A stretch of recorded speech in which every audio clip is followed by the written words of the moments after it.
Hello, ഇന്ന് നമുക്ക് ഒരു നെയിം മീറ്റിംഗ് ചലഞ്ചാണ് കേട്ടോ. അപ്പോൾ ചെയ്യാനായിട്ട് പോകുന്ന പേര് ലച്ചു എന്നുള്ള ഈ ഒരു പേരാണ് കേട്ടോ. അപ്പോൾ ആദ്യത്തെ ലെറ്റർ എല്ലായിരുന്നു. അപ്പോൾ എല്ലിന് ഞാൻ കഴിച്ചത് ലൈമായിരുന്നു കേട്ടോ. അപ്പോൾ അത് ഞാൻ പകുതിയാക്കിയിട്ട് ഇതേപോലെ മുറിച്ചിട്ട് കഴിച്ചിട്ടോ. ഒടുക്കത്തെ പുളിയായിരുന്നു കേട്ടോ ഇതിന്. ഈ ഒരു പേരിൻ്റെ രണ്ടാമത്തെ ലെറ്റർ എ ആയിരുന്നു. അപ്പോൾ എക്ക് ഞാൻ കഴിച്ചത് ആൽമണ്ട് ആയിരുന്നു കേട്ടോ. അപ്പോൾ 2 ആൽമണ്ട് ഞാൻ ഇതുപോലെ കഴിച്ചിട്ടുണ്ട്. ഇനി അടുത്ത ലെറ്റർ നമുക്കുണ്ടായിരുന്നത് സി ആണ്. അപ്പോൾ സിക്ക് ഞാൻ കഴിച്ചത് ഈ ഒരു ചോക്ലേറ്റ് ആയിരുന്നു കേട്ടോ. വൈറ്റ് ചോക്ലേറ്റിൻ്റെ ഉള്ളിൽ കുറച്ച് നട്ട്സൊക്കെ ഉള്ള ഒരു ചോക്ലേറ്റ് ആയിരുന്നു. നല്ല ടേസ്റ്റ് ഉണ്ടായിരുന്നു കേട്ടോ. അപ്പോൾ അത് ഞാൻ ഇതേപോലെ പകുതിയോളം കഴിച്ചിട്ടുണ്ടായിരുന്നു. ഇനി നമുക്ക് നാലാമത്തെ ലെറ്റർ വരുന്നത് എച്ച് ആയിരുന്നു. അപ്പോൾ എച്ചിന് ഞാൻ കഴിച്ചത് ഹോർലിക്സ് ആയിരുന്നു കേട്ടോ.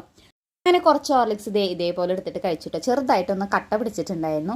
ഇനി ലാസ്റ്റ് ലെറ്റർ നമുക്ക് യു ആയിരുന്നു. അപ്പോൾ യുക്ക് ഞാൻ കഴിച്ചത് ഉപ്പും മിളകും എന്ന് പറഞ്ഞിട്ടുള്ള ഈ ഒരു മിഠായി ആയിരുന്നു. അങ്ങനെ ഇന്ന് നമ്മളിത് ലച്ചുവിനെ തിന്ന് കഴിഞ്ഞു കേട്ടോ. അപ്പം നിങ്ങളുടെ പേരും ഇതുപോലെ ചെയ്യണമെന്നുണ്ടെങ്കിൽ ഈ ഒരു വീഡിയോ താഴത്തായിട്ട് എന്തായാലും ഒന്ന് കമൻറ്റ് ചെയ്യാം കേട്ടോ.